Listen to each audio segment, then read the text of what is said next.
Karena itu hari ini saya akan membuka satu firman Tuhan dengan tema, masihkah kita membutuhkan Injil? Ya, saudara, masihkah kita membutuhkan Injil?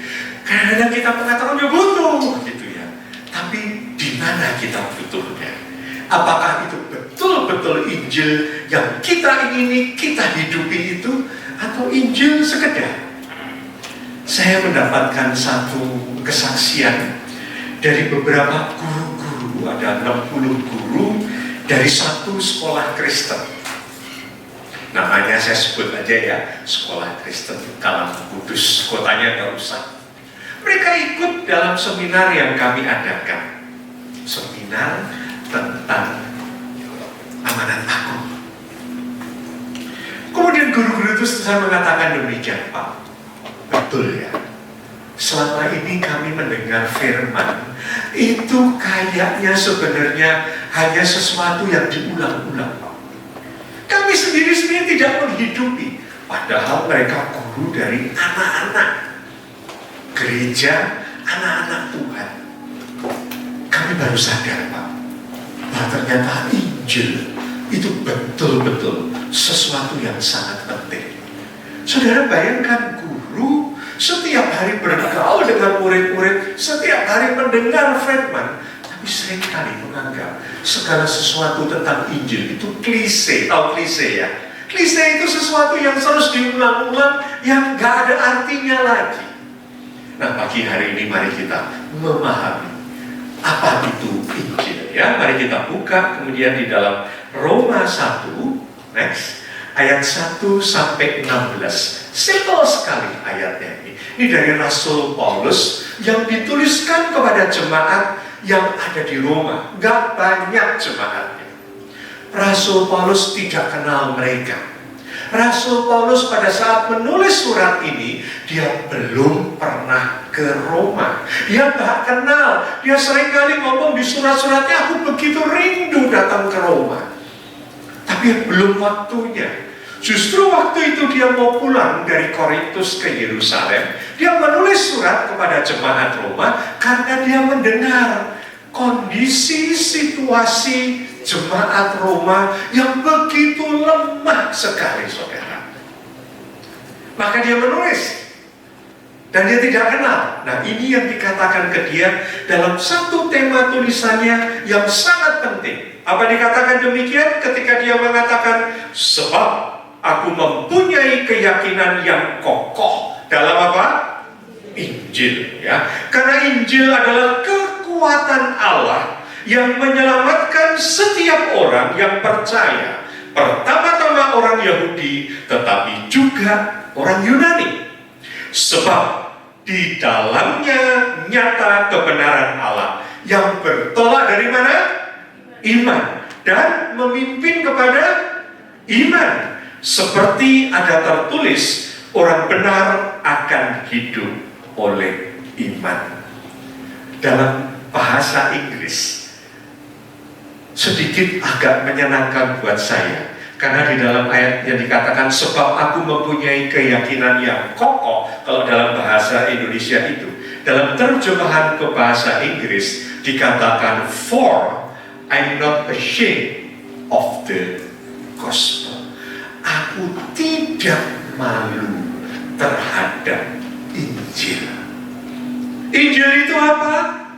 Kalau saudara dengarkan arti Injil, dituliskan Rasul Paulus juga di dalam 1 Korintus 15 yang mengatakan, inti dari Injil adalah Allah turun ke dunia, firman menjadi manusia.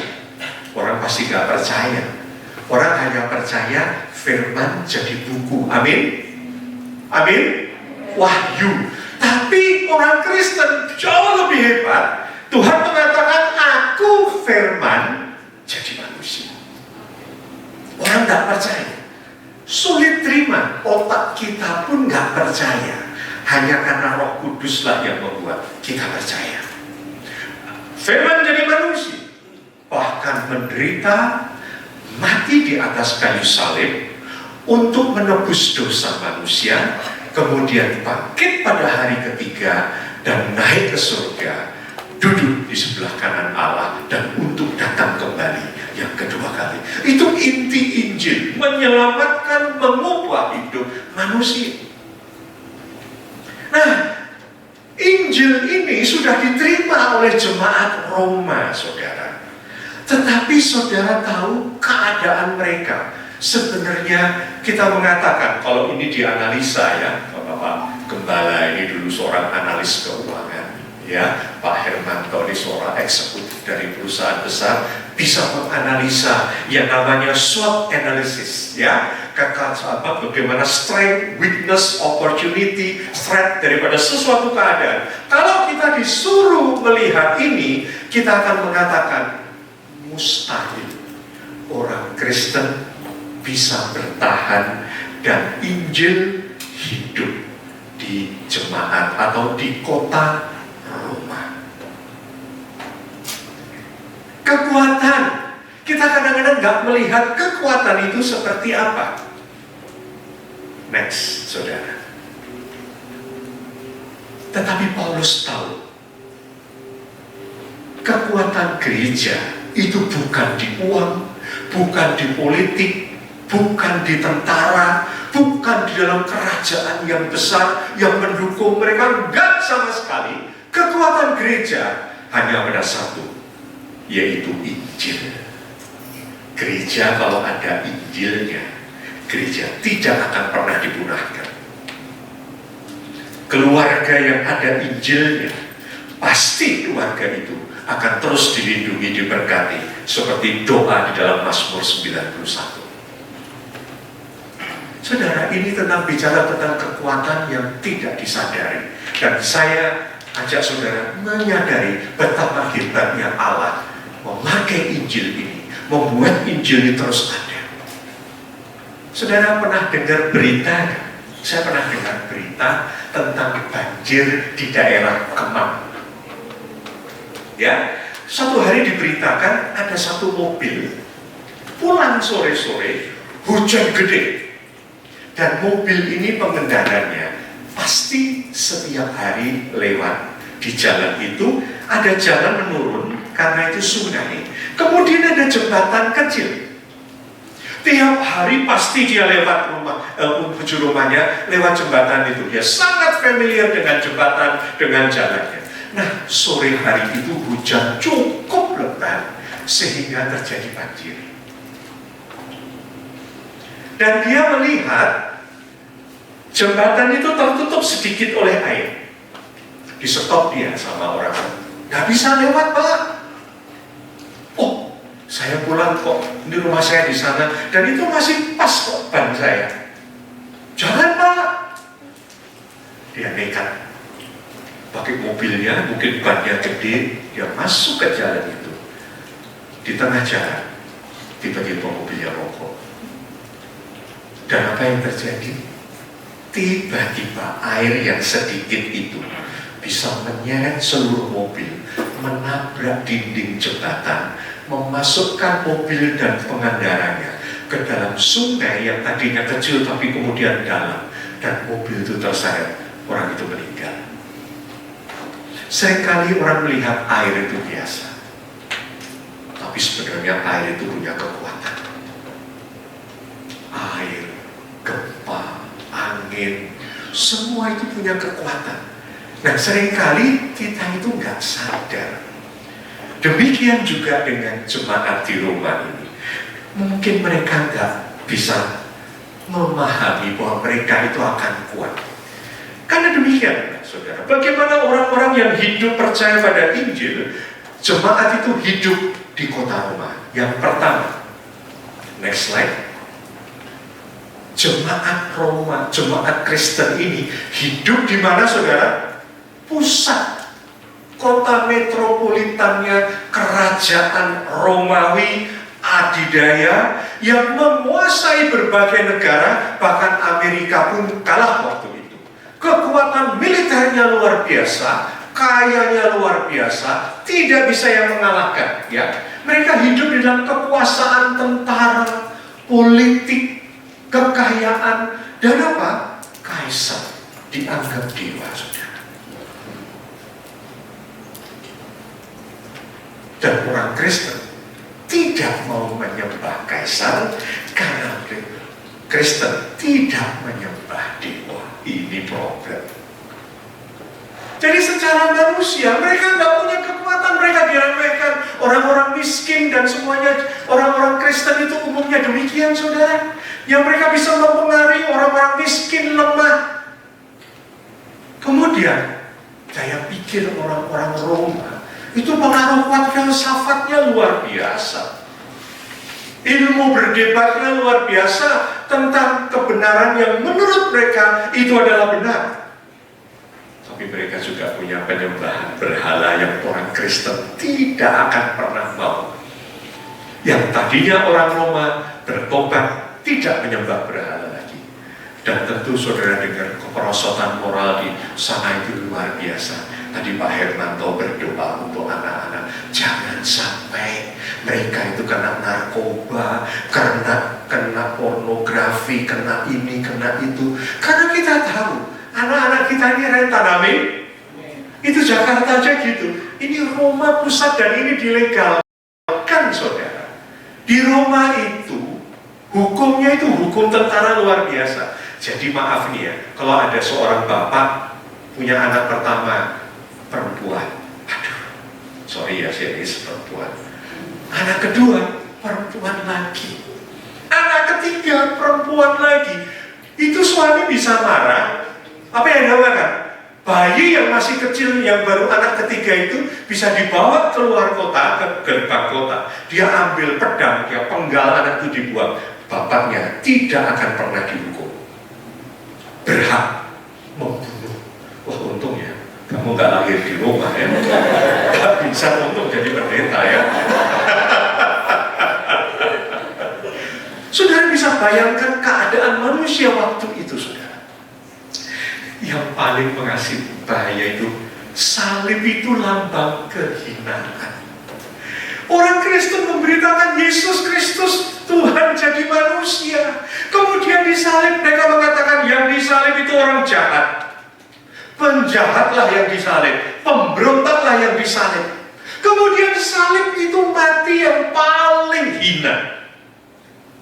Lebih baik mati bunuh diri daripada mati di atas kayu salib. Itu adalah lambang untuk menjatuhkan moral musuh-musuh orang Romawi. Jadi salib itu lambang orang yang kalah, orang yang memalukan. Nah saudara, engkau memberitakan Injil tentang salib. Orang sini kan sekarang bangga pakai salib, Pak ya. Cewek itu pakai salib, ada bapak-bapak salibnya gede gitu. Zaman dulu di Roma diketawain orang gitu. Ini orang gila dipakai salib, mau disalib lu gitu. Saudara bisa bayangkan keadaan orang Kristen di tengah-tengah bangsa yang kayak gitu. Dan ancamannya adalah pengucilan. Waktu Paulus menulis surat ini, 5-6 tahun sebelumnya, orang-orang Kristen Yahudi diusir keluar. Karena mereka dianggap bikin perkara. Tapi mereka kemudian balik lagi setelah kaisarnya meninggal. Dan juga ancaman penganiayaan. Ini belum kejadian. Nanti waktu Paulus ditahan, dia datang ke Roma bukan sebagai orang merdeka, tapi sebagai orang tahanan politik. Karena dia dianggap menistakan raja, kaisar, dan juga orang Yahudi dituduh dia. Terjadi penganiayaan. Paulus mati dipenggal, Petrus mati disalibkan terbalik. Di mana? Di Roma. Orang-orang Kristen nanti dimakankan dengan singa. Ketemu kucing seneng ya? Ketemu singa, banyak kucing. Hah? Tapi kejadian. Ini keadaan orang Kristen yang begitu kerdil. Menurut orang-orang Roma, gak ada artinya. Nah, ini keadaan orang Kristen terhadap tekanan dari luar sudah kayak gitu. Tekanan dari dalam, next. Tekanan dari dalam kayak gini. Jemaat Roma mengalami tekanan perpecahan. orang Yahudi Kristen yang balik ke Roma musuhan sama orang Yunani. Maka ayatnya mengatakan Injil adalah kekuatan Allah yang menyelamatkan pertama-tama orang Yahudi dan juga orang. Kenapa isi dari kota Roma itu hanya pertengkaran tentang Yahudi dan bukan Yahudi, orang Kristen, persaingan, perdebatan menurut hukum Taurat. Di sini Paulus menjelaskan bahwa orang bukan diselamatkan karena hukum Taurat. Mereka juga ribut tentang sunat orang-orang Kristen Yahudi. Orang harus disunat. Paulus mengatakan sunat itu adalah bukan sunat lahiriah, tapi dari hati. Bayangkan, ini selalu ada di kitab Roma. Kemudian mereka saling menghakimi dalam hal yang tidak esensial. Seperti apa? Makanan. Ini tidak boleh, itu tidak boleh. Paulus mengatakan makanan, kalau aku sampai membuat orang itu tidak mau makan karena apa? Paulus mengatakan lebih baik aku nggak makan daging. Karena daging persembahan itu jadi ribut. Kalau Anda baca Roma 14, Roma 15, isinya itu hari-hari tertentu juga ribut antara orang Yahudi yang memegang hukum Taurat dan orang Yunani yang mengatakan kami diselamatkan karena kasih karunia. Ribut. Kesombongan rohani mereka ribut. Hidupnya mereka juga masih banyak yang moralnya jelek. Saudara, di dalam gereja sendiri nggak akur. Di luar gereja dianggap hina dan tidak berguna. Mereka ini mulai kehilangan fokus kepada Kristus karena yang dipikirin cuma masalah-masalah yang tidak esensial tadi. Ya. Nah, kemudian bagaimana, saudara? Apa yang terjadi kemudian? Next. Ini saya berikan gambaran tentang kota Roma. Begitu megah. Ya, kota Roma begitu megah. Orang-orangnya, orang-orang terpelajar, banyak yang terpelajar, dan ada berbagai macam suku di sana. Kota metropolitan, ya. Kekaisaran Roma. Kuat mana Injil dengan kekaisaran Roma? Saudara, kekaisaran Roma terlihat jauh lebih perkasa. Orang Kristen tidak punya tentara. Orang Kristen tidak punya aliran politik. Orang Kristen tidak kaya. Orang Kristen tidak punya apa-apa. Bahkan mereka adalah orang-orang yang terpecah belah. Tapi nanti kita lihat Roma yang demikian besar. Roma itu nantinya akan habis. Next slide, mari kita tunjukkan sedikit ya, ini sejarah. Jadi di sekolah dulu saya ajar sejarah Alkitab. Ya, sejarah ini bagian dari sejarah dari sekolah teologi ya. Tahun 54 Masehi, Paulus menulis surat ke Roma. Jemaat itu udah demikian inferior sekali, kecil, gak ada gunanya. Paulus mengatakan Injil yang kamu punya, Injil yang kamu hidupi, itu kekuatan Allah. Orang bingung, gimana kami bisa kuat? Ya. Kemudian sebenarnya setelah tahun 54 ini saya skip, terjadi penganiayaan yang besar. Kaisar Nero kalau lagi marah, dia mau bikin pesta. Orang Kristen yang ditahan dimasukkan di atas tiang-tiang, ya, sebelum diangkat ke atas, tubuhnya disiram dengan teh, terus dipajang sepanjang jalan di tepi-tepi taman.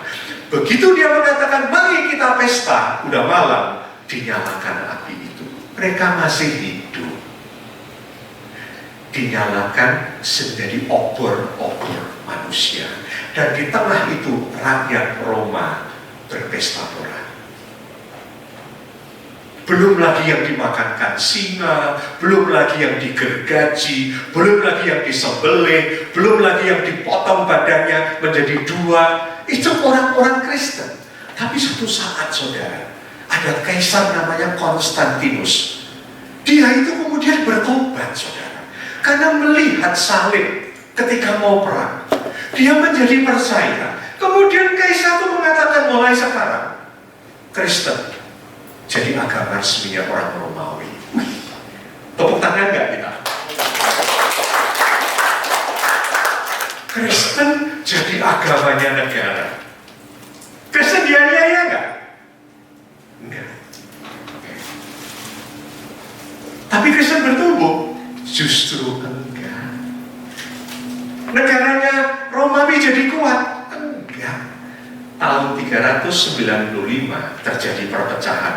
Romawi atas barat yang berpusat pada Roma, dan Romawi timur yang berpusat pada Istanbul atau Konstantinopel. Pecah. Yang Roma, saudara, 400 tahun lebih kemudian setelah Paulus menulis surat, Kekaisaran Roma Barat habis. Kerajaan tadinya bukan Kristen, sekarang jadi kerajaan Kristen. Ternyata nggak menang, hancur, dikalahkan oleh bangsa-bangsa Barat, Jerman, Slavia, Anglo-Saxon, Inggris. Itu mereka belum kenal Injil semua. Mereka lah yang menghancurkan Roma. Injil habis? Ternyata tidak, saudara. Injil nggak habis. Ternyata Injil justru bisa memberitakan Injil kepada bangsa-bangsa Jerman, bangsa-bangsa Eropa Tengah, bangsa-bangsa Anglo-Saxon Inggris. Kerajaan itu bertahap. Mereka menjadi menerima Injil, menerima Yesus sebagai Tuhan Juru Selamat. Romanya yang kuat hilang, ganti kerajaan lain. Hebat nggak di sini? Coba saudara lihat, Injil nggak punah dengan kerajaan Roma yang punah. Saudara bisa ngerti karena apa? Karena yang punya Injil tidak pernah bisa dipunahkan. Sumber Injil tidak akan pernah dipunahkan. Next slide. 1000 tahun kemudian, saudara, Kekaisaran Romawi Timur itu runtuh. Ini juga Kristen. Wah, di bangsa ini selama 1000 tahun itu mereka membuat sekolah-sekolah, mempunyai di Alexandria itu museum yang paling terkenal, bukan, perpustakaan yang paling terkenal. Mereka itu luar biasa Kristennya. Kalau saudara pernah ke Turki, saudara pernah jalan-jalan di tempat itu balon udara, saya lupa itu namanya daerahnya, pegunungan bukit-bukit. Kita masuk ke tempat-tempat gua-gua itu. Itulah tempat di mana mereka itu tempat sanctuary, tempat mereka itu para imam-imam hidup, belajar, menulis buku itu di sana, saudara. Tapi 1400 sekian mereka dihancurkan oleh tentara Islam. Kalah, saudara. Negara kekaisaran Kristen sekali lagi kalah. Injil hilang gak? Enggak. Bangsa kerajaannya boleh hilang, Injil gak pernah hilang. Karena yang punya Injil tidak tunduk kepada manusia. Terjadi peralihan yang besar dari Turki, ya, yang sekarang Istanbul itu Konstantinopel. Mereka lari ke Italia membawa bahasa Yunani, membawa buku-buku pelajaran. Terjadilah satu yang disebut gerakan Renaissance, yaitu kembali mempelajari bahasa Yunani orang Italia. Nah, dari situ kemudian timbullah agama Kristen berkembang sekali. Muncullah Erasmus, muncullah William Tyndale yang kemudian menerjemahkan Alkitab ke dalam bahasa Perjanjian Baru bahasa Inggris. Muncullah seperti itu Martin Luther, muncullah John Calvin. Saudara, kekristenan berkembang dengan luar biasa tanpa kekuatan kerajaan.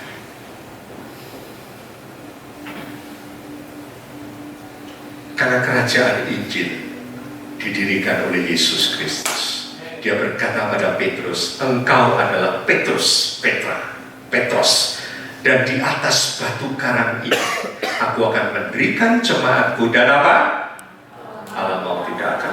Kalau alam maut tidak menguasai, berarti tidak akan ada yang bisa membinasakan Injil. Injil yang sering Anda baca, Injil yang Anda dengar, Injil yang dikhotbahkan, itu sumbernya cuma satu, kekuatan Allah yang membuat Injil itu bertahan. Ini harus menjadi satu kekuatan buat kita, saudara, orang-orang Kristen yang hidup di Indonesia, yang mayoritas bukan Kristen. Secara hukum kita mengalami ketidakadilan, secara politik kita mengalami ketidakadilan, secara ekonomi mengalami ketidakadilan. Semuanya kita mengalami ketidakadilan. Sehingga tadi kita berdoa terus supaya Tuhan menolong menyertai kita. Tuhan pasti menolong menyertai selama orang Kristen hidup karena Injil. Karena Tuhan mau membela Injil itu. Tidak ada satupun yang bisa mengalahkan kalau engkau dan saya pegang Injil. Ini penting sekali. Next slide. Ini sejarah membuktikan bahwa kekristenan tidak bertahan karena kekuatan politik atau militer, melainkan karena apa? Kuasa Injil yang terus diberitakan di tengah penganiayaan. Kekaisaran Romawi yang tampak begitu perkasa akhirnya runtuh oleh berbagai faktor sejarah, tapi Injil tetap hidup, terus menyebar dan mengubah hati manusia dari generasi ke generasi. Kalau kita orang Indonesia mendengar dan percaya kepada Injil, Injil bisa masuk ke sini karena itu kekuatan Allah. Kalau kita bisa percaya, itu bukan karena kekuatan kita. Ketika kuliah di sekolah Alkitab, kami para mahasiswa disuruh mengambil satu tokoh gereja, kemudian mengquote kata-kata pengajaran dia tentang Injil. Terus kami disuruh berdiri dan kami seolah-olah menjadi Martin Luther atau siapa yang ngomong dengan menjiwai tentang Injil itu. 30 anak itu bergantian gitu. Saya usianya paling muda dari bawah, paling tua saya, umur 50 lebih, masih sekolah. Kita disuruh ngomong dengan kekuatan yang dengan kuat. Tapi saya merasakan ada satu gerakan. Begitu yakin dan percaya, seperti kata-kata para bapak-bapak gereja.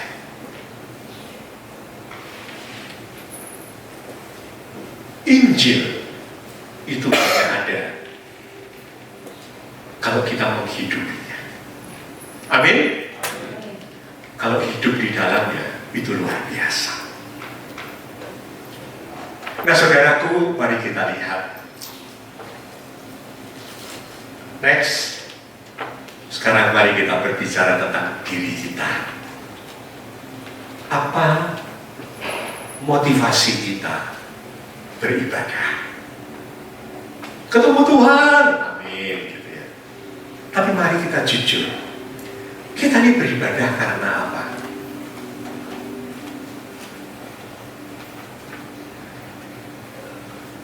Banyak yang karena ingin rumah tangganya dipulihkan. Nggak salah. Banyak yang ingin usahanya, masa depan anak-anaknya berhasil. Nggak salah. Ada yang ingin sembuh dari sakit yang nggak sembuh-sembuh. Nggak salah, saudara.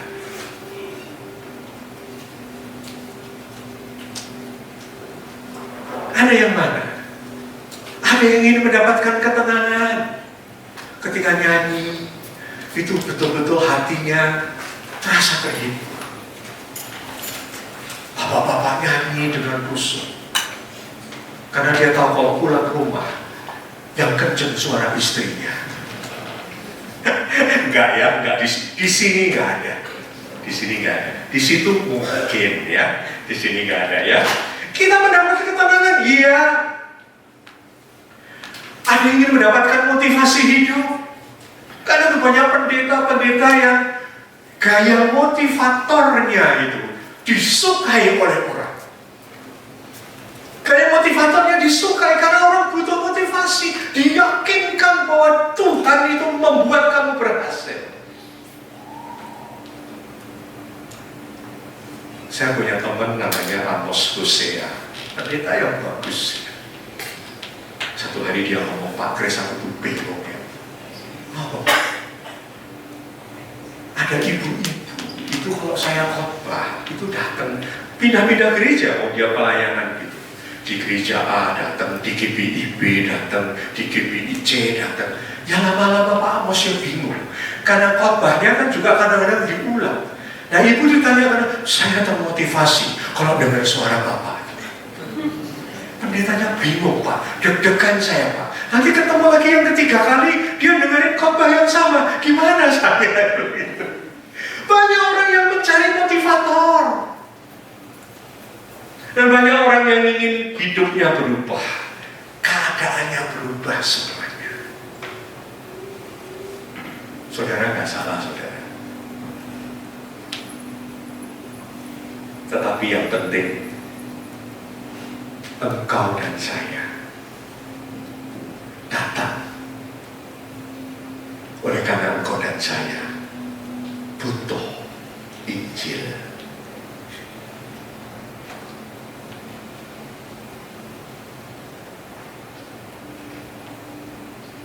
Tadi pagi saya dapat WA dari kakak saya di Amerika. Dia memang sakit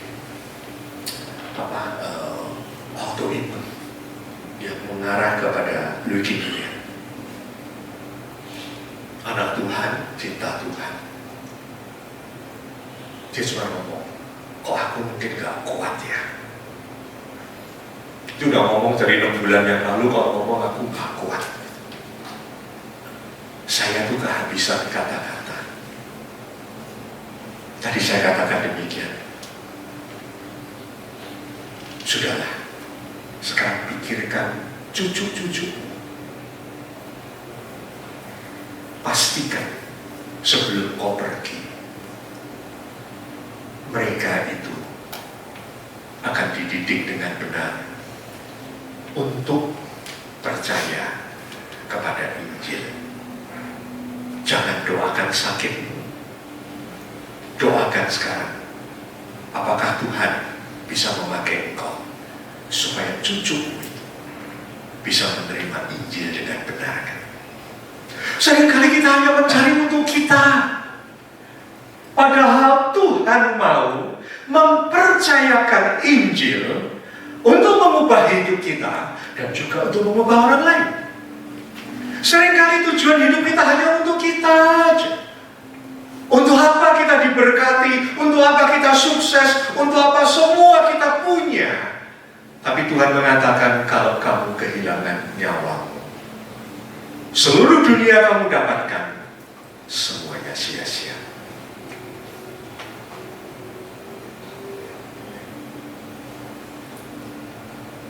Saudara, apakah engkau rindu Injil? Atau engkau rindu hanya kepada mujizat Tuhan? Apa engkau hanya rindu kepada berkat Tuhan? Apakah engkau rindu tentang kuasa Tuhan? Tapi kita gak rindu berita Injil itu menguatkan kita.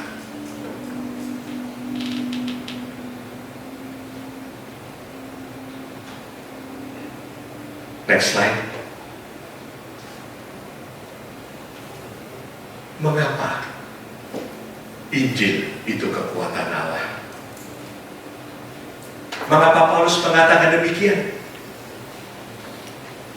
Satu perkara, Injil melakukan apa yang tidak bisa dilakukan manusia. Apa saudara? Injil melakukan sesuatu yang tidak bisa dilakukan manusia. Kesaksian Paulus mengatakan yang pertama, Injil menyelamatkan orang berdosa.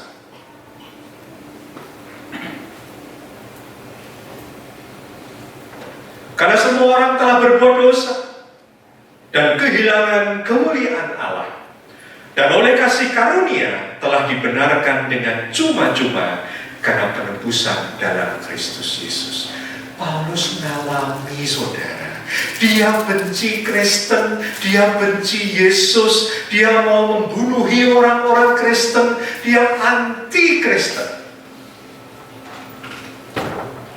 Tanpa dia mau, Yesus Kristus muncul di hadapan dia pada saat dia membawa surat untuk menghabisi orang-orang Kristen yang ada di Damaskus. Paulus mengalami, nggak ada orang yang bisa meyakinkan aku tentang Yesus Kristus. Siapa yang berani dengan aku? Gak ada yang berani. Dia adalah pengikut Gamaliel, guru Taurat yang paling hebat, dan dia melakukan semua apa yang diperintahkan Taurat. Dia betul-betul orang yang cinta Taurat, dan dia gak peduli dengan Kristen. Gak ada yang menang dengan dia. Tapi Injil datang. Saulus, Saulus, mengapa engkau menganiaya aku? Siapa engkau, Tuhan? Akulah Yesus. Jatuh dia, buta langsung. Tidak ada yang pernah bisa membuat dia bertobat. Yang kedua, Paulus mengatakan Injil itu mendamaikan manusia dengan Allah.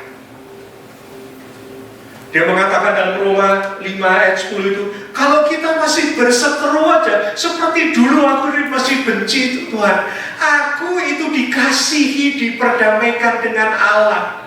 Apalagi sekarang ketika aku percaya. Dia mengatakan ketika dia masih benci-bencinya, Allah datang. Damai yuk, aku mengasihi kamu. Ayo damai. Saudara, kalau lagi ada musuhan dengan teman gimana? Datang yuk, damai yuk. Kamu salah. Iya, aku ngaku padahal kita nggak salah. Atau enggak? Lu jual, gua beli. Paulus mengatakan Injil itu memperdamaikan aku yang jahat, yang benci orang-orang Kristen, dengan dia yang aku benci. Injil mendamaikan keluargamu kan? Kalau ada Injil, keluarga pasti damai. Kalau ada Injil, anak-anakmu pasti damai. Injil mengubah hidup orang percaya. Paulus diubahkan hidupnya, dan dia hidup benar-benar untuk Tuhan. Roma 12 yang mengatakan, dan demi kemurahan Allah aku mengatakan kepadamu, ya, dia bisa hidupnya berubah karena Injil mengubahkan. Di keluargamu ada yang keras hati, kalau engkau punya Injil, Tuhan menggunakan dia. Injil menguatkan orang percaya dalam segala keadaan. Roma 8 ayat 8 mengatakan, kita tahu sekarang bahwa Allah turut bekerja dalam segala sesuatu untuk mendatangkan kebaikan bagi orang-orang percaya yang dikasihinya, yaitu orang-orang yang dipanggil sesuai dengan rencananya. Ayat 29 mengatakan supaya mereka itu menjadi seperti yang sulung, menjadi seperti Yesus Kristus. Saudara, Anda percaya Allah menyertai Anda? Kalau sampai 1/1000 detik Tuhan lupa tentang Anda, dia bukan Tuhan. 1/1000 detik. Kita pacaran aja, hilang setengah jam, di mana engkau sayang? kok tidak memberikan apa itu konfirmasi gitu, tahu? Injil. Dan yang jelas Paulus mengalami Injil mengutus orang percaya untuk mewariskan Injil. Bagaimana Injil bisa bertahan? Satu hal, kuasa Allah. Tapi yang kedua, ada orang yang mau memberitakan untuk mewariskan. Kalau keluargamu mau diberkati, pastikan anak-anakmu mewarisi Injil. Di dalam rumahmu itu, Tuhan berkuasa. Next, ayat yang terakhir. Nah, ini gambaran. Bagaimana Injil itu diwariskan Paulus. Ini saya gambar, saudara, pakai Gemini. Ya, saya belajar membuat gini. Ya, Paulus di penjara dan Timotius. Tadinya waktu saya katakan gitu, saya kasih ayatnya, gambarnya Paulus sama Timotius sama di penjara. Saya katakan pada Gemini, you nggak tahu ya. Timotius nggak dalam penjara tahu. Timotius di tempat lain lagi di Efesus. Saya tuliskan gitu. Kamu salah. Maaf ya. Hebat ya. Ya AI itu sekarang hebat sekali ya. Maaf ya. Jadi ini gambarannya. Paulus menulis surat kepada Timotius. Apa firman-Nya mengatakan next? Apa firman-Nya? Sebab itu hai anakku, jadilah kuat oleh kasih karunia dalam Kristus Yesus. Dia mengatakan Timotius itu anak kesayangannya, amin. Karena anak kesayangan, Paulus tahu nggak kepribadian, kekuatan Timotius? Sangat tahu. Timotius itu lemah. Timotius itu pemalu. Timotius itu inferior. Karena dia dianggap muda di Efesus, dia sering kali dipermainkan. Timotius itu badannya lemah. Sering sakit-sakitan, hampir mati. Tapi anehnya, Paulus yang kenal banget Timotius yang lemah, dia mengatakan, apa yang telah engkau dengar daripadaku di depan banyak saksi, percayakanlah itu kepada orang-orang yang dapat dipercayai, yang juga cakap mengajar orang lain. Ikutlah menderita sebagai seorang prajurit yang baik dalam Kristus Yesus. Timotius lemah secara fisik, juga mentalnya kurang berani.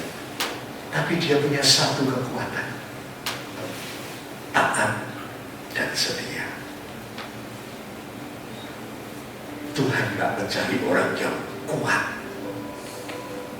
Kerajaan yang kuat pun hancur.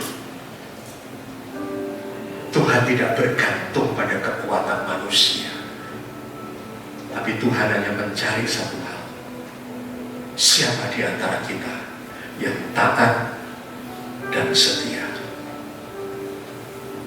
Kalau engkau taat dan setia, Injil ada di rumahmu, engkau menghidupi Injil, pasti Tuhan memberkati. Karena Tuhan tidak mau keluarga itu hilang. Karena keluarga itu membela Injil. Dalam pekerjaan, kalau engkau membela Injil, hidup benar sesuai dengan Injil, engkau juga diberkati. Dimanapun ketika engkau membawa Injil, kekuatan Allah bersama dengan Anda. Amin. Carilah Injil, peganglah Injil, lakukan Injil, beritakan Injil. Maka sampai Tuhan datang, engkau dan keturunanmu akan dipelihara oleh Tuhan. Tuhan memberkati kita semua.